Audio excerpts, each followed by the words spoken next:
Halo teman-teman, selamat datang di podcast Teman Cerita. Cerita suka duka, ceritakan semaunya. Halo semuanya. Halo. Jadi di sini aku sama seseorang. Kenalin dong, Mas. Oke, perkenalkan nama saya Muhammad Iqbal Majid. Wah, Ya. sama Iqbal Majid itu. Jari ini sih iya. Aku kenal nama itu, tapi aku nggak kenal sama. Ya, seorang awam. Terkenal namanya sama dulu berarti. Oke, jadi di sini aku sama Mas Iqbal membahas tentang dunia perburungan. Yaitu punya burung pentet atau cendet. Ya, cendet. Cendet itu yang kejual ratusan juta ya, Mas? 100 juta. Wow. Kok bisa, Mas? Panjang perjalanannya. Sebenarnya burung kayak gitu bernilai jual apa enggak sih, kok bisa sampai 100 juta? Awal mulanya sih enggak. Enggak ya? Kalau di dunia hobi perkicauan, khususnya di lingkup Banyuwangi ya, itu jenis burung itu dianaktirikan. Karena ya itu tadi, Burung entah sawah. kenapa, ya burung sawah. Beda dengan yang jenis cucak ijo, murai batu. Cuman saya itu feeling banget sih ke burung, kebetulan cendetku itu namanya Sandiuda. Itu nama apa jenis? Namanya waktu lomba, ketika dia lomba kan terus dia harus punya nama. Julukannya itu siapa? Sandiuda. Sandiuda. Ya, nah, si Sandiuda itu memiliki keistimewaan tersendiri. Lomba di lingkup Banyuwangi pun nggak serame di luar-luaran. Akhirnya statement saya bahwasanya burung itu mampu untuk dibuat main keluar-keluar kota, itu terbuktikan setelah awal pertama main di event nasional itu di Malang, di lapangan Rampal waktu itu. Kalau lomba-lomba biasanya kan ada step by step ya, Mas? Ya. Kabupaten, Ya. gitu-gituan. Kalau burung langsung juga? Langsung apa ada step by step? Ada step by stepnya. Jadi ada lingkup yang paling pertama itu tingkat latberan. Konsepnya lebih ke latihan bersama. Oh, itu di mana itu kalau kayak gitu? Kalau di sini? Biasanya sih di RTH Maron itu ada. Kebetulan itu punya timku juga sih, Argen BC namanya. Itu punya gantangan di sana. Terus di Sempu ada, di daerah Serono di RTH Muncat juga ada. Berarti itu nganu Mas ya, punya lingkup masing-masing ya? Nggak jadi jadi ada satu kesatuan Masian ya? Enggak. Oke. Jadi nanti ada tingkat latber, latpres, cup, terus itu nanti masuk ke regional nasional. Itu untuk kelas-kelas event lomba seperti itu. Terus ketika dia udah bisa di sana, apakah langsung menang atau gimana? Ada kriteria. Jadi dalam lomba burung itu nggak cuman burung bunyi terus juara. Ada nggak Mas kriteria penilaiannya? Ada pakemnya juga. Jadi Gimana? dari yang paling pertama dominan itu durasi dia bunyi. Itu ada nggak Mas? Ada jangka waktu nggak? Ada. Jadi perlombaan itu durasinya itu 7 sampai 15 menitan. Itu terus-menerus tidak berhenti? Iya. Wow. Cuman ada jeda mungkin ya bentar, 2-3 detik berangkat lagi seperti itu. Terus irama lagu, terus volume, tonjolan. Tonjolan burung itu bunyi, kalau orang penghobi burung bisa bilang itu tembakannya. Jadi, tonjolan itu kayak apa tuh Mas? Gimana ya? Definisi burung bunyi itu tidak hanya bunyi semata. Jadi ada bunyi yang dikategorikan roll-rollan lagunya, terus ada yang tembakan. Jadi ada dua, roll-rollan pembawaan, roll itu gimana, terus tembakan tonjolannya itu seperti apa. Ketika nanti burung itu berbunyi secara durasi jalan, yang lebih dominan di tonjolan itu yang bakal bisa juara.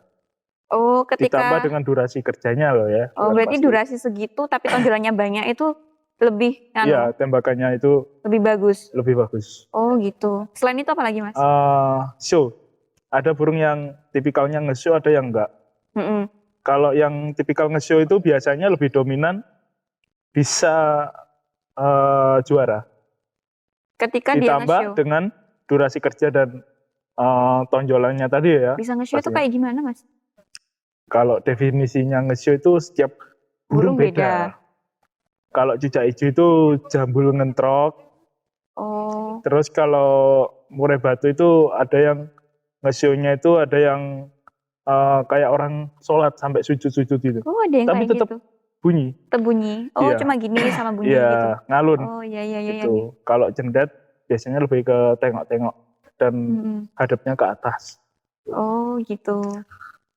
Jadi ada beberapa pakem dari penilaian burung itu yaitu tadi durasi kerja, terus tonjolan atau tembakan burung, irama lagu, volume, itu mempengaruhi juga untuk dia bisa menjadi juara. Itu lombanya sistemnya gimana, Mas? Apakah dia satu-satu dikeluarin atau gimana?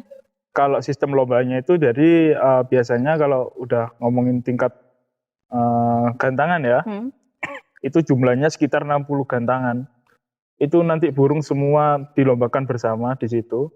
Ada sekitar 6 sampai 10 juri yang berkeliling untuk menilai burung-burung yang dilombakan kicauannya. Oh, gitu. Jadi nanti dari beberapa juri itu direkap. Semisal burung mana yang paling dominan dari jumlah pemilihan juri, itu yang dinobatkan juara 1, 2, 3, sampai 10 biasanya. Berarti emang jurinya emang harus banyak ya, Mas? Ya? Iya, juri harus banyak, terus harus berpengalaman juga. Lebih memahami karakter burung dalam segi feelingnya harus pas. Itu kalau lomba itu kan Mas ya random ya burungnya ya? Nggak satu jenis disatuin gitu kan? Oh, kalau itu nanti ada kelas-kelas tersendiri, jadi dibagi. Setiap jenis harus sama. Oh, berarti tiap tempat itu harus sama semua jenisnya. Oh, gitu. Kalau nggak gitu burung nggak bakal bunyi. Berarti kalau lomba gitu juara nasionalnya aja banyak, Mas? Banyak. Jadi juara nasional jenis ini, iya, jenis ini gitu. Jadi dalam lomba itu satu jenis burung bisa dimainkan 3 sampai 5 kali. Bahkan ada yang lebih. Bisa didaftarkan untuk ikut lomba. Tapi kan juga capek, Cuman, Mas. Iya, karena itu tadi kita harus bisa memahami karakter untuk rawatan yang tepat biar bisa juara sampai berapa kali itu. Jadi itu merawatnya Saman dari apa, Mas? Kok dia bisa sampai kayak gitu? Kalau saya sih kebetulan dapat yang si Sandi Yuda itu waktu itu di lomba Latberan. Oh, Saman beli berarti? Iya, beli. Oh. Pencari bakat. Nggak cuma Indonesia Idol. Tak kira sama nyari gitu. Enggak, kalau yang itu ya waktu itu burung itu juara di gantangan buser, namanya gantangan buser. Burung itu juara, langsung saya samperin orangnya, kebetulan teman juga, minta berapa gitu kan. Terus belinya berapa? Negosiasi, itu saya dapat cuma 500.000 full set. Full set itu ada kandangnya juga? Iya, ada kandangnya, terus ada serodongnya itu. Jadi cuma 500.000. Terus sama latih? Iya, saya latih sampai dia jalan nasional itu 6 bulanan. Terus bentar berarti, Mas Yo? Iya, karena itu tadi udah kelihatan bakatnya dulu. Karena sama tinggal lanjutin? Iya, ngelanjutin lebih tepat di rawatannya dia. Gimana biar bisa maksimal. Itu. Berarti untuk mengetahui perawatan itu yang penting ya, Mas ya? Iya, memahami karakter, perawatan yang tepat untuk dia kasih extra foodingnya itu jangkrik berapa, atau dikasih makanan kroto, terus cara mandinya dia, terus penjemurannya dengan sistem gimana, durasi jemurnya itu berapa, itu sangat mempengaruhi ketika nanti dia tampil waktu dilombakan. Loh, kalau jangkrik berapa itu berarti andai kata per harinya dia jangkriknya 5 dah. Iya. Andai kata. Itu harus segitu, Mas? Iya, harus segitu. Lebih dari itu ataupun kurang dari itu mempengaruhi? Iya, mempengaruhi banget. Kalau lebih nanti dia bisa over birahi, dia bakal nakal tampilnya. Kalau kekurangan atau kerendahan dari EF-nya, dia bisa, durasi kerja itu mempengaruhi juga. Karena durasi kerja maksudnya? Waktu dia bunyi. Oh. Kan itu. Durasi bunyinya berarti berkurang? Iya, durasi bunyinya itu berkurang. Oh. Semisal durasi 7 menit, mungkin dia bisa cuman tampil 4 menit. Terus tonjolannya juga biasanya nggak keluar. Tuh. Itu tapi tahu dari situ kan sampean kudu ngarep sendiri ta Mas? Iya, harus memahami karakternya dulu. Iya, karakter burung si ini dulu. Terus sampean taunya gimana kalau apakah sampean dia trial terus tiap hari per hari lihat berapa lama gitu dia bunyi atau gimana? Enggak sih. Jadi sistemnya itu harus kita mulai dari rawatan harian. Rawatan harian dengan konsep yang pertama kita coba dulu 1 minggu sampai 2 minggu dengan rawatan yang sama. Setelah 2 minggu nanti, semisal hari Minggu kita ada lomba. Nah itu kita coba, kita lombakan. Dari lomba situ kita bisa melihat burung itu bunyi kurang gimananya. Dalam arti nanti dia apakah masih nakal, kurang kelebihan birahi atau kurang birahi. Nah, dari pulang lomba itu nanti kita olah lagi dari jenis perawatannya dulu. Berarti sistem perawatannya itu diatur yang cocok untuk dia dulu. Betul banget. Oh, itu apakah dia ketika lomba kan untuk bisa dia bunyi itu digunain Mas? Nah, itu dilatih. Kalau ngelatihnya itu biasanya kita bisa basicnya mau janjian sama teman-teman. Awal mula ya, ini awal mula ngelatih burungan buat biar bisa bunyi di gantangan. Jadi nanti semisal gantangan ada kayak di atas gitu Mas? Iya, yang lomba itu tempat lomba burungan. Tuh, itu namanya gantangan. 5-10 orang kita janjian, kita nanti ngelatih bareng. Sambil ngopi-ngopi gitu. Kita lihat burung ini dominan atau enggak, respon ke lawan jenisnya itu, lawannya itu apa enggak. Kalau nanti apa? Burung yang sering dilatih itu karena faktor kebiasaan, dia kan timbul rasa percaya dirinya. Sama aja kayak manusia. Manusia atlet, kalau masih pemula untuk menjadi juara 1, pasti bakal susah. Iya. Karena prosesnya. Jam terbang, latihan yang ekstra, dia udah percaya diri, akhirnya timbul sama aja seperti itu. Berarti yang sama bilang tadi untuk memulai melatihnya itu untuk mengeluarkan jiwa kompetisinya berarti? Iya, lebih ke jiwa fighternya. Jadi biar keluar fighternya. Gitu. Kalau sendirian dia agak susah berarti? Susah. Harus ada lawannya? Iya. Sistemnya gitu. Bertahu aku. Tapi kan Mas, Saman ngerawat burung itu dari dulu emang, aku belum tahu juga ya, apakah burung ketika dari kecil dirawat di kandang, itu ketika dikeluarkan dia bakal kabur atau tetap di situ? Kalau yang ngerawatan dari kecil kadang enggak. Berarti tetap stay di situ? Iya, kadang ya cuman enggak jauh dari lingkup kita sih. Kalau emang dia sistemnya dari kecil ternakan ya, itu nanti dia bakal lebih jinak dari kita. Berarti sebenarnya lebih aman ya Mas ya? Iya, kalau yang dari ternakan itu biasanya burung murai, cicak rowo, kenari. Bahkan ada kenari itu yang dilombakan tanpa jeruji sangkarnya. Berarti cuma ada dahan aja? Iya, itu. Keren. Dan dia juga mengenali si pemilik Mas? Kenal, nggak mau terbang dari sangkarnya yang nggak ada jerujinya. Itu. Tapi kalau burung kayak gitu berarti kan Mas ya, kemampuan untuk terbangnya kurang tahu ya? Kalau itu sih mungkin sama aja. Cuman karena mungkin dia udah rasa nyaman dari kecil nggak terbang secara liar ya. Dan sama lingkup yang berbeda, mungkin ya. Berarti kan Mas ya perbedaan sama burung liarnya, jati dirinya itu kalau burung liar ke arah terbang, kalau burung peliharaan tuh yang ke arah suara tadi. Suara, betul. Jati diri yang dikeluarkan. Iya. Berarti sebenarnya nggak apa-apa ya Mas, statement-statement orang-orang yang katanya nggak boleh. Jangan nggak boleh sih, nggak bagus ngerawat burung yang disangkar, yang dia tempatnya harus terbang gitu. Kalau statementnya seperti itu gimana Mbak ya? Untuk seorang penghobi sama yang orang belum mengenali hobi itu apa, dalam arti belum memahami ya, itu kan emang mesti bergoresan atau menyimpang kan. Padahal tabrakan gitu. Iya, tabrakan. Padahal kita sebagai penghobi nggak ada yang namanya itu nyiksa burung, dalam arti yang kita ya biasa orang mikir kan burung disangkar kasihan. Iya. Cuma itu aja ya, kembali lagi ke tingkat teritorial lingkup kita. Ketika burung itu dikeluarkan, dengan situasi alam kita yang seperti ini, apakah dia bisa bertahan hidup untuk mencari makan? Iya. Terutama itu, karena mata rantai kehidupan sekarang udah kacau. Kalau dari kecil nggak terlalu untuk liar, susah ya Mas susah. ya? Tuh. Oh iya, Tuh. emang iya sih. Kalau kita sih dari penghobi ya tidak ada yang sampai nyiksa burung, entah itu dipegangin terus atau kita malah lebih ke perawatan. Ribet ya perawatannya Mas ya? Ribet. Ada yang ngalang-ngalangin manusia, ada yang mandinya itu malam. Terus? Malam jadi kita mandiin burung. Itu kan tapi kan kalau mandiin burung rata-rata kan beberapa kali udah selesai tuh Mas.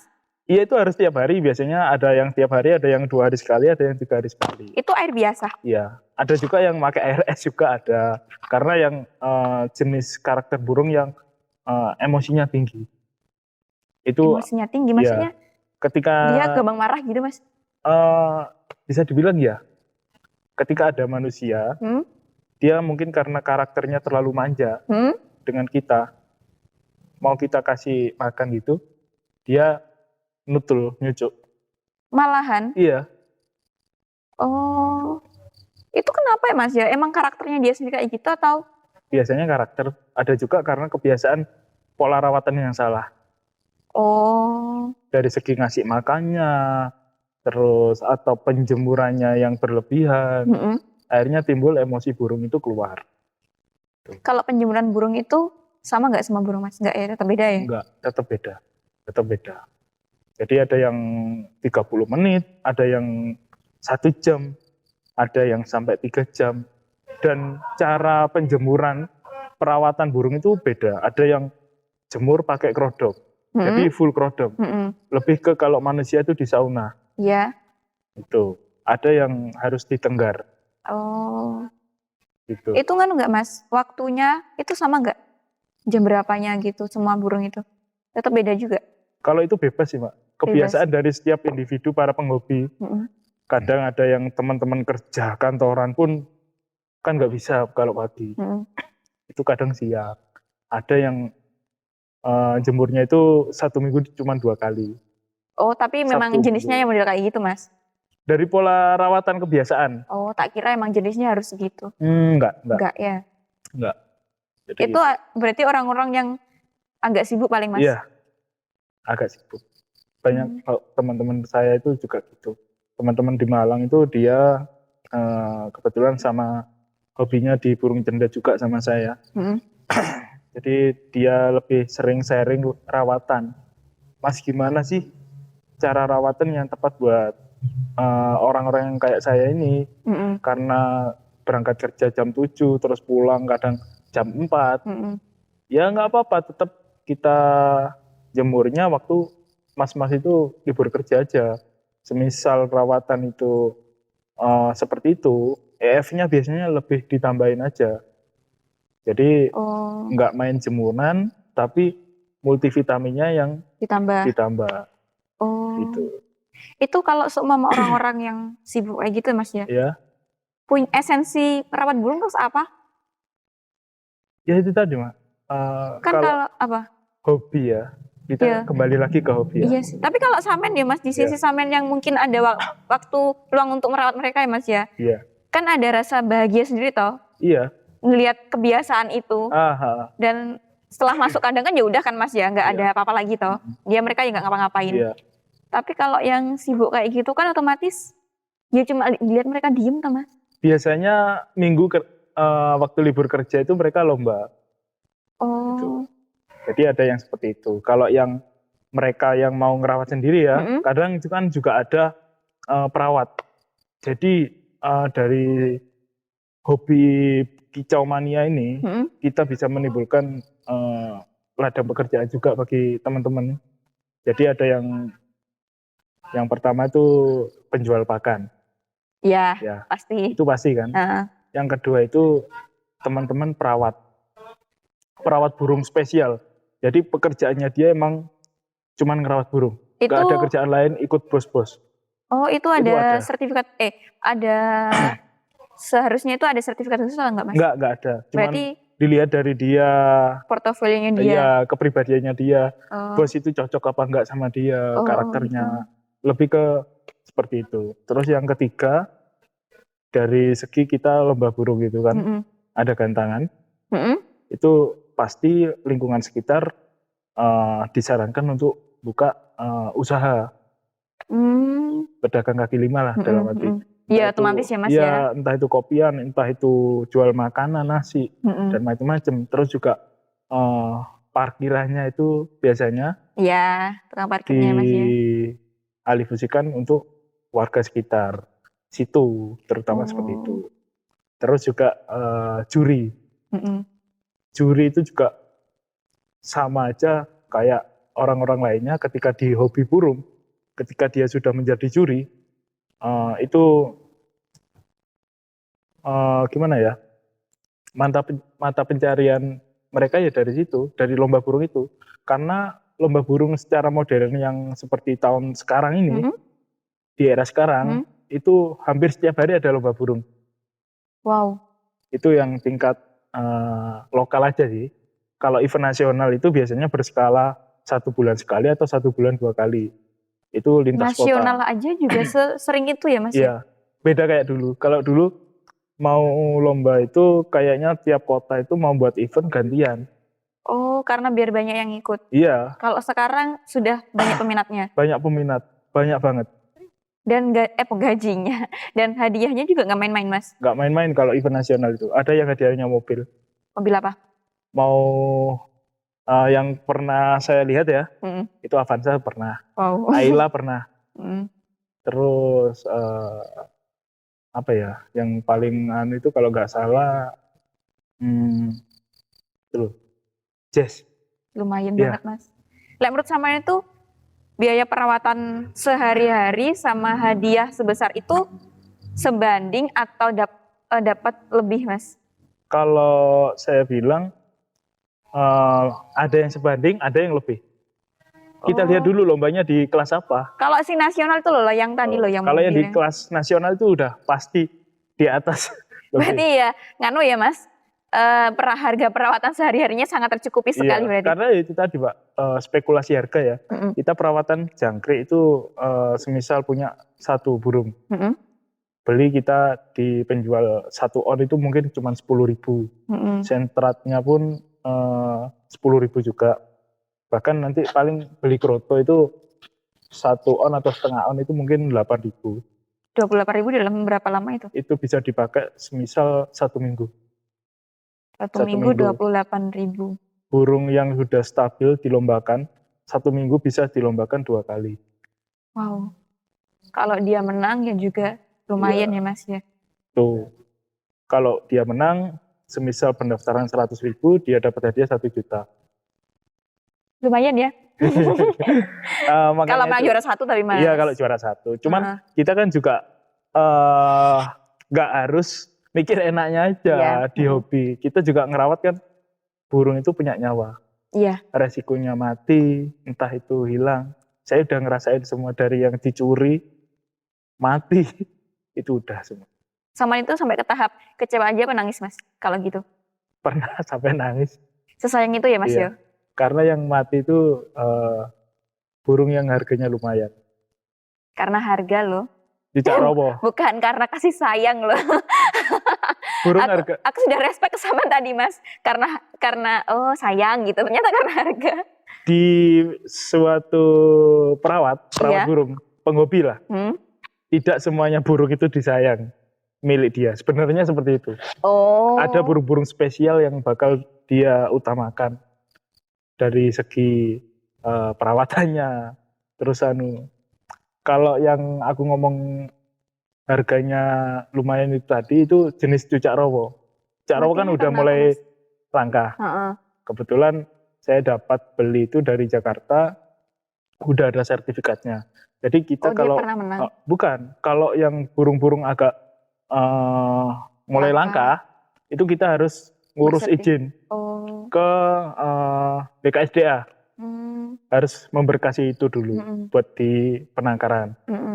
Itu pun cucak rowo waktu itu indukan harga 30 juta. Satu pasang. Bersertifikat. Iya. 30 juta, lumayan ya. Masih satu. Berarti? 15 juta. Iya. Wow. Kebetulan itu waktu mau berangkat ngopi sama temen. Mungkin Mbak juga tahu. Pian gendut itu saksinya. Jadi kita mau berangkat ngopi, saya mau ngasih makan burung dulu. Waktu dilihat di kandang, burungnya udah ninggal di kolam itu. Itu kenapa kira-kira Mas? Kayaknya sih kejebur di kolamnya itu. Kan ada Gak bisa kolam. nganu. Iya, ada kolamnya tempat dia mandi sama minumnya itu. Tak lihat udah di dalam situ. Apa kelamaan Mas? Mungkin Sampean masukinya ke situ? bukan. Kan kandangnya itu sekitar 2 meter. 2 meter kali 2 meter kalau buat ternak itu. Nah itu mungkin waktu burung itu kepleset di tempat air itu. Dia nggak bisa naik. Bisa naik. Weman ya Mas aja nih. Iya, dapat Scoopy kayaknya. Udah fit. Cash. Tapi lo nganu Mas, sama lo juga tega jual burungnya sampai 100 juta. Iya, sebenarnya mau tega gak tega sih Mbak. Cuman target saya tak jual itu karena sudah ada pelapisnya. Jadi aku udah punya cadangan buat main di event-event. Yang pertama itu. Yang kedua faktor tuntutan Mbak. Buat beli rumah. Wow, burung bisa dibuat beli rumah ya Mas ya? Keren. Alhamdulillah, udah wujudin itu. Udah? Udah. Gara-gara si Sandi ini, udah. mentegakan ini. Itu sama tahu nggak Mas siapa yang ngebeli, terus perawatannya gimana gitu? Tahu. Emang awal mulanya itu ketemunya itu waktu main di Malang malah. Oh. Waktu main di Malang, itu main di event itu juara 1-1. Nah setelah itu si bos itu mantau terus ternyata. Nah dari situlah terus dia minta nomor saya buat lanjut transaksi, bilangnya gitu. Nah dia telepon besoknya, saya mau diajak ke Jawa Tengah main di Jogja. Waktu itu di Sleman. Cuman karena pandemi, akhirnya di cancel, ditunda dulu. Jangan dilanjutkan, bilangnya gitu. Setelahnya itu, oke bos saya siap. Ini terus gimana transaksinya, dilanjut apa enggak? Ternyata dilanjut. Tunggu aja nanti sampai lockdownnya ini selesai dibuka. Ada event buka, nanti masnya saya telepon. Bilang gitu. Oke siap. Lah sampai di situ, burung itu ganti bulu. Kalau bahasa awamnya ngorak. Itu kenapa kalau kayak gitu Mas? Mempengaruhi? Ganti baju kalau manusia sih gitu. Itu mempengaruhi banget dari nanti dia performnya.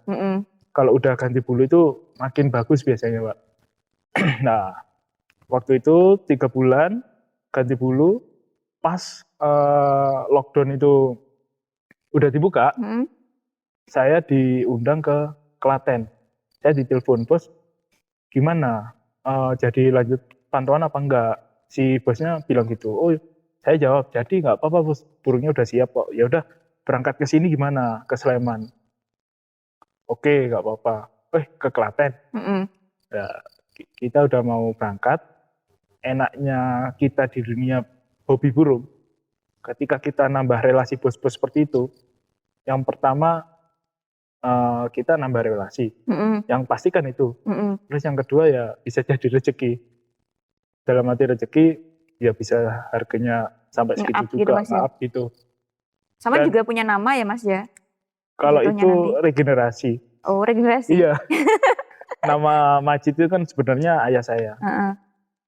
Dan ayah saya emang senior di dunia perburungan Banyuwangi. Mulai tahun 90-an juga. Nah, kembali lagi ke topik yang pembicaraan tadi ya Pak ya. Saya berangkat ke Sleman pun itu nggak keluar biaya sama sekali. Dibiayain sama si bos? Dibiayain sama si bos. Udah Mas tinggal berangkat aja, nanti transport sama hotel semuanya saya yang nanggung. Mantap. Oke, happy holiday kan kita. Niatnya udah be positif aja lah. Kalau ini emang rezeki saya ya alhamdulillah kan gitu. Ya udah berangkat. Berangkat dari sana ya alhamdulillah rezeki saya ya. Burung itu tampil top perform juara 1-2 kali. Hampir nggak ada lawan sih. Wow. Tambah emang, suka sih bos. Iya, tambah suka.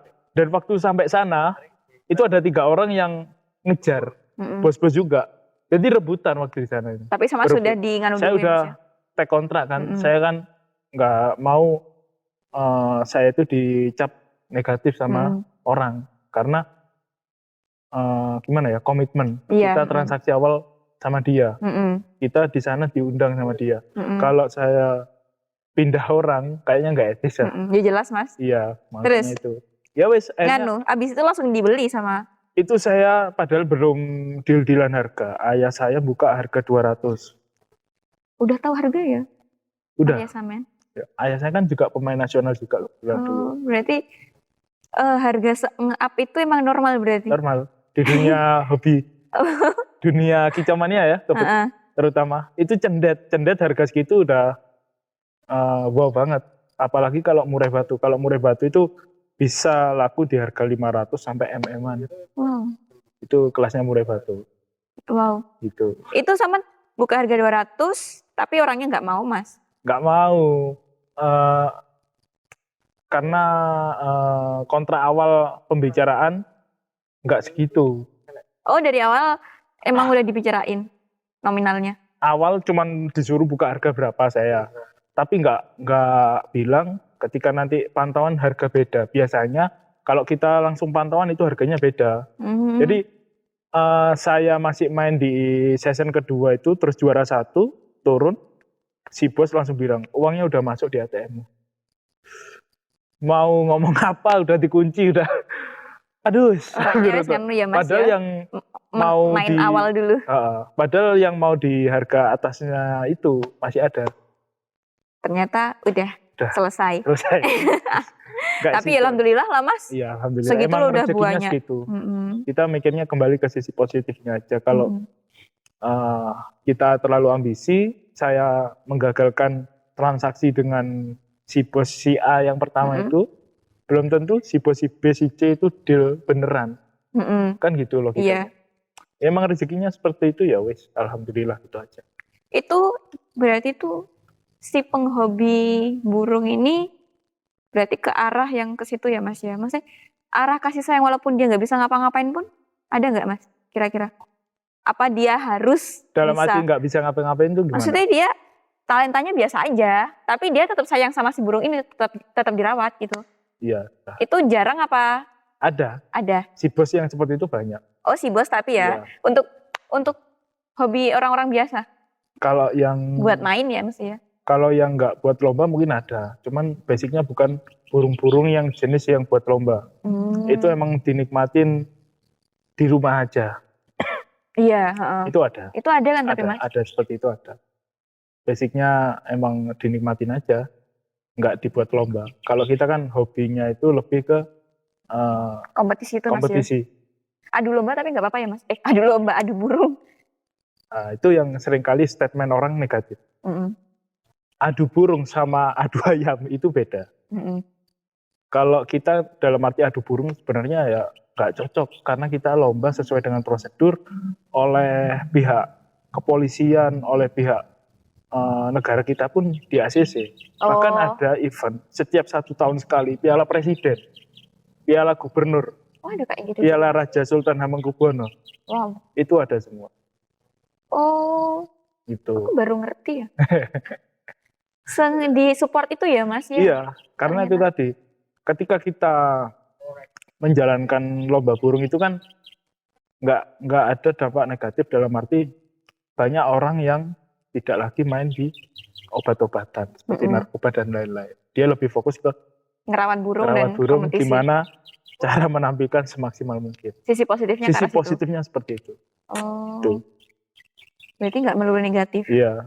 Jadi buat teman-teman yang ngejudge adu burung ataupun ngerawat burung itu buruk, berarti tergantung. Iya sih. Tergantung mindset dan yang ngomong itu udah memahami cara merawat burung yang benar dan baik atau enggak. Gitu. Oke. Jadi itu kata-kata terakhir dari Mas Majid. Mas Iqbal aja ya. Oke, Mas Iqbal. Kalau Majid bapak saya. Segitu aja tentang ngomongin perburungan duniawi. Mungkin bisa dilanjut nanti tentang ternak. Soalnya Siap. Mas Iqbal juga ternak juga. Tapi nggak mau tambah di sini, terlalu panjang ya Mas ya. Iya. Jadi segitu aja, bye-bye.